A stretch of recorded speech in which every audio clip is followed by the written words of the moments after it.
So I was asked by viewers of this channel to respond to a video done by a Dr. Gundry on his channel, the Dr. Gundry podcast. And in his video, he talks about why you basically shouldn't do a carnivore diet, the science behind why you shouldn't do a carnivore diet. And some of the stuff is stuff we've heard before. Some of the stuff is things that we frankly agree with, actually, not because you shouldn't do a carnivore diet, but because doing them while doing a carnivore diet is not a good idea. And I'll go over some of those. And he has a fairly nuanced take on the carnivore diet, but he's not a fan. You can tell that he's not a fan, and he advises people not to. And there are some problems with his reasoning, and we'll go over those here. And I'll give you a clip here in a moment from his episode, and I'll put a link in the pinned comment so you can go watch it for yourself if you want to. But I'll have a clip here so that shows really like the most scientific thing he really says here and why it's troubling and kind of on its face ridiculous. And I'm going to probably spend most of my time talking about that here. And if I don't do an adequate job responding, I've noticed that none of the major scientific carnivore channels, the ones done by all the medical doctors and the surgeons and things, none of them have responded to this video yet. At least not to my knowledge. Let me know in the comments if they have. But at the time that I'm putting this together over the weekend, no one has responded to it from the more expert side of things. So I would hope that we could get a Professor Bart Kay or Dr. Chafee or Dr. Barry or some of them who have, much firmer grounding in the biosciences would actually respond to this. But even this, I can see some fallacious reasoning here in Dr. Gundry's take on the carnivore diet. And so where he begins with is that he actually agrees with us about plant defense chemicals damaging your gut. That is a basic position of the carnivore diet, that plants don't want to be eaten. He even says that plants don't want to be eaten, and they have chemicals to defend themselves. And he will often recommend the carnivore diet as a temporary elimination diet. And he has a very good point here. I've noticed in the carnivore community, in the carnivore space, you don't hear talk anymore about the carnivore diet as a temporary elimination diet. Instead, we now talk about it as a permanent thing, and that may not work for everybody. And I would caution people that we may be beginning to run into not the ideologicalization, if that's even a word, of the carnivore diet, but more of a commodification of it. That this is becoming a profitable way for people to do more than talk about the carnivore diet, but that there's a lot of cash wrapped up in this, and it begins to concern me. So the carnivore diet is a classic elimination diet. He's right here when he says that, he recommends it as a elimination diet to fix the damage done to people's gut and their microbiome by the plants they're eating, so they can figure out what they shouldn't be eating, and to have a diet that works for them. He rejects that all of us should eat a carnivore diet, though, which means he's against the notion that it is the proper human diet, and that is going to be a big problem for us, because it does seem like for those of us who've done carnivore for a year or more, like myself, that you clearly perform better on a carnivore diet once you get through the initial early phases of your body dumping oxalates and all the other things. We tend to perform better. Most of us do, as long as your electrolytes are on point, you're getting adequate exercise and basic other human body maintenance things. Dr. Gundry is against the carnivore diet because, according to him, no studies show that people live longer on the carnivore diet, that there are no societies of carnivores that exist. He's wrong. We admit that we need long-term studies on the effects of carnivore, and companies like Revero are a new startup that are aiming to produce those studies. If you don't know who Revero are, they were started by Dr. Sean Baker and some colleagues of his. Full disclosure, I got in at the bargain basement, the basement level of investing on. We're talking like pennies compared to everybody else. I'm not going to get rich with my investment there, to put it mildly, but they are there to look for non-food, or look for nutrition and non-prescription ways of dealing with medical problems. And they're doing some research there, and it's much needed. It's why I put some money into it. But otherwise, Dr. Gundry's point is kind of a fair point to a degree, enough to give people pause. But because there isn't enough research out there about the carnivore diet, there just isn't. And the research that's starting to come out is in our favor, though. I mean, there's that famous Harvard study from a few months ago that says the carnivore diet gives good people good results. Dr. Baker talked about it in one of his videos a few months ago. But there's another reason that you don't see a lot of studies for this, and that's that the corruption in the university system is one reason you just don't see these research studies. Because the university's corruption, or the university's research system is funded by big agriculture.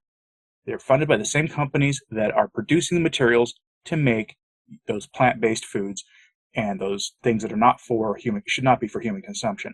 That's who funds these things. Big food and big agriculture.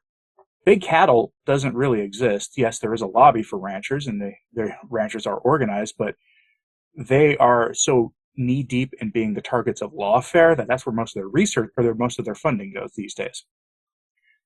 Dr. Gundry counters carnivore claims with the tired claims about blue zones. Blue zones, we know, are misrepresented. They claim, most of the time when people are citing blue zones, they claim, like Dr. Gundry here does, that the blue zone cultures are plant-based. Now, the word plant-based here does not mean vegan. Okay, let's not conflate the terms. But most of these blue zone countries have a long and storied history of meat being part of their culture.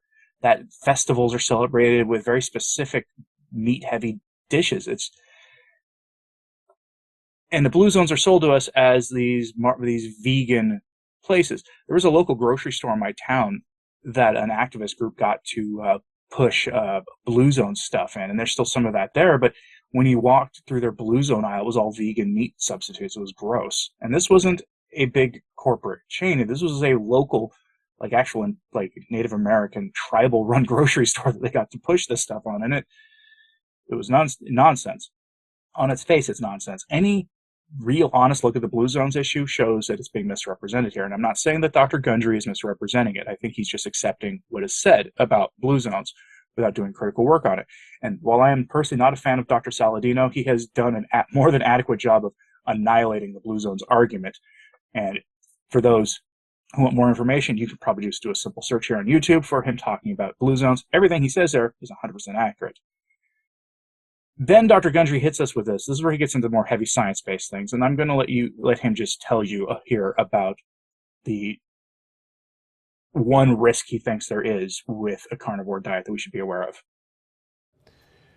Now, the other thing, if you're going to embark on a carnivore diet, let's be careful about our food choices that are available by eating animal products. First of all, there is a sugar molecule in beef, lamb, and pork called New5GC. That sugar molecule is distinctly different from the sugar molecule that lines the blood vessels of chicken, fish, and us. We have an antibody that can be developed when we're exposed to New5GC containing foods that we will attack our own blood vessels with that antibody. So we don't want an autoimmune attack on our blood vessels, and there is considerable experimental evidence that one of the reasons that red meat promotes heart disease is actually from this molecule New5GC prompting an autoimmune attack on our blood vessels. The other thing that's concerning is that tumor cells can use New5GC to hide from our immune system, to cloak themselves. Now here's the deal. You and I do not produce New5GC. So the only place a tumor cell could get New5GC is for you to eat it in beef, lamb, or pork. And that's why there is an association. Now just remember, association does not mean causation, but there is an association between red meat eating and cancer, particularly colon cancer and even breast cancer. So our species became completely different One of the reasons we think is because of this new 5AC mutation. So that was used with in accordance with YouTube's fair use policies, by the way. What he's describing here is an ultra rare risk. He's essentially saying that you might get an ultra rare condition or two from eating red meat. It's like saying a regular blood donor could get a bloodborne pathogen from donating whole blood. Because you hear people say that. Despite the fact that there are just tens of thousands of people who donate blood in the United States, every 56 days, as often as the law allows. They donate 5-6 times a year like clockwork for decade upon decade upon decade upon decade. These are lifetime donors, and they never get sick. We hear these kind of claims about all kinds of things, and they always sound ridiculous, and this one is as ridiculous. Is there a risk? Sure. There's also a risk that by the simple fact that I live in Oklahoma, I might get bit by the Lone Star tick and never be able to eat red meat again. I'll have a video on that sometime in the near future, by the way. Doesn't mean I should move out of the state of Oklahoma, though. Is it a risk? Yes. Everything in life comes with risks. This is a very tiny risk. And the fact that he spends about 3 minutes, 2.5 minutes on that in the video is actually astonishing. We know, for example, like he says that this sugar molecule he's talking about can help make tumors hide from our ability to detect things. We also know that going to zero carb is a great way to starve tumors. That is scientifically accepted. I had a friend of mine who last year was going through chemo, and his doctor put him on a keto diet. My friend is now recovered, thank you, Lord, and he is well on his way to much better health. The keto diet did that for him. Keto and carnivore are not the same thing, but there's some similarities, including the fact that you are getting your carbs down to near zero. And this claim that this sugar molecule will have this effect on tumors is not, he never mentions once the other, balancing effect or overriding effect of getting your carb intake down to zero. He just never mentions it. That it's a glaring omission here, and it's really kind of astonishing. Now, he then goes into how bad chicken is as an alternative to red meat. He even says, well, you're not going to eat red meat now. Well, yes, you will, because red meat's good for you. But he's going to say, he goes how bad chicken is as an alternative. Well, one, no carnivore tells you to eat chicken on the carnivore diet as your mainstay. There are some who choose to do that, and that's their business. But he's not wrong here when he starts talking about how bad the chicken industry is. Carnivores agree that limiting chicken is a good idea. Have those chicken wings as a treat once in a while, but otherwise don't eat that stuff. Because what they are fed is typically nasty. Even unless you know where that pasture-raised chicken came from, there are so many legal loopholes that he goes into when he talks about how bad chicken is, that unless you know where that chicken came from explicitly and the conditions it was raised on, what it was fed, and everything else, avoid chicken, except as a once-in-a-while treat. He then advocates olive oil and eggs as a vehicle for olive oil. Look, most olive oil you buy at the store is actually rancid already. Most olive oils have got plant compounds in them, those same plant defense compounds that you don't want to be eating anyway. So avoid the olive oil. There's a reason all your carnivore influencers tell you to avoid plant oils, even like the better ones, the olive oils and the avocado oils and what have you. That because at the end of the day, they're not really worth it. What few compounds they might have that are beneficial are overridden by the other things that are just common in plants.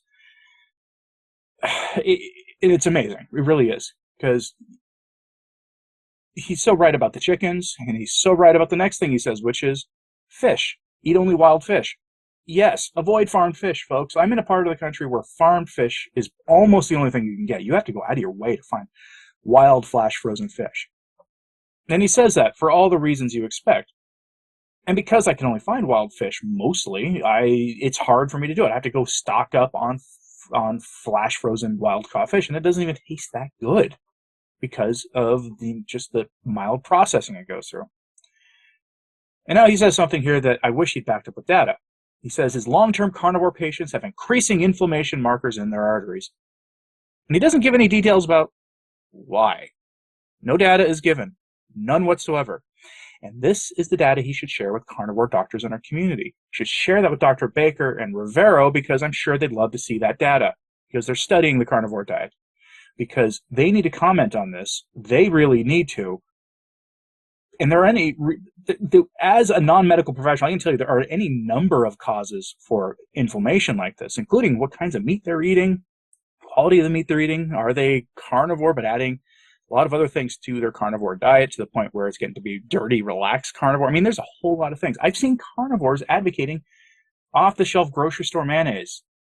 That's seed oils, folks. Don't do that, okay? You're going to cause inflammation at the very least. We don't have details. We don't know why this is. He just makes the claim. And this kind of claim can be dismissed without evidence because he has no backing on the claim. We'd like to have some evidence. So please, Dr. Gundry, if you're for some reason saying this, don't give me the data. I am not a medical doctor, but all the big name medical doctors that are in the carnivore space, you can give them that data. You can have a conversation with some of them. In fact, I would watch that conversation, really would, on your channel, anybody else's channel. I would watch that conversation because I bet you could have a peaceful, informed conversation about this with knowledgeable people, and it would be a benefit to everybody out there who's interested in improving their health. But his main takeaway, and this is a gigantic red flag, the less animal protein you get, the better.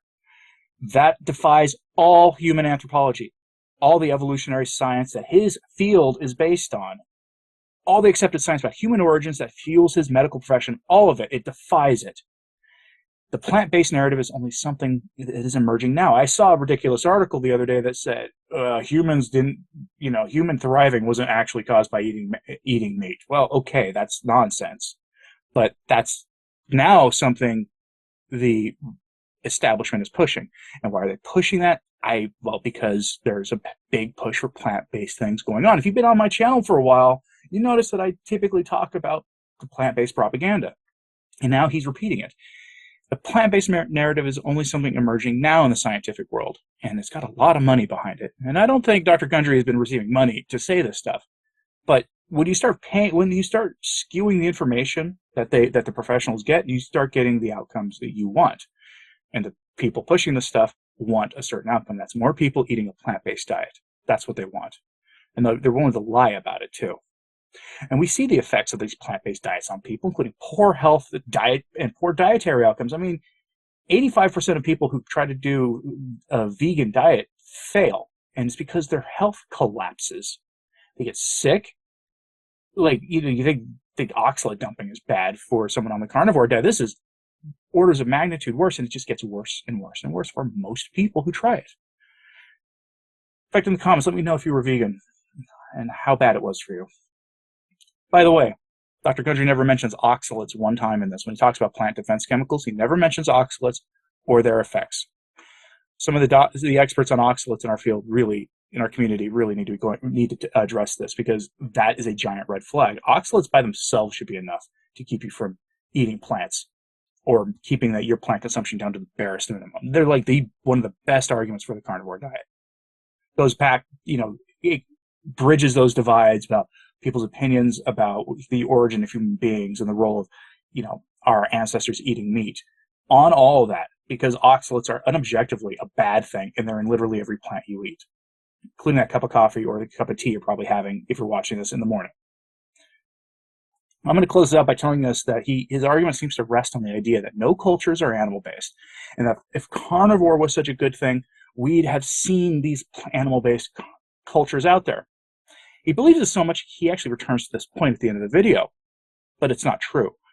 There are so-called primitive cultures that live animal-based or carnivore diets, including the Inuit and the Maasai. And people in the carnivore space honestly overemphasize the Maasai, I think, because they're not the best examples for a lot of things. I mean, they refuse to do any animal agriculture at all, it seems like. At least that seems to be what the people who have spent time with them say. And they've hunted all the animals in their area to extinction, to the point where they're now eating baboons, which is not a good thing. But these cultures exist. The Inuit exist, and the Maasai exist.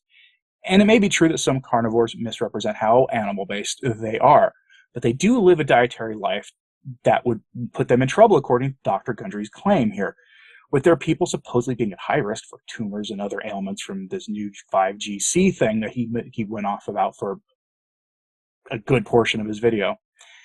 But the fact is they're not. The fact is these cultures, in terms of physical health and well-being, thrive.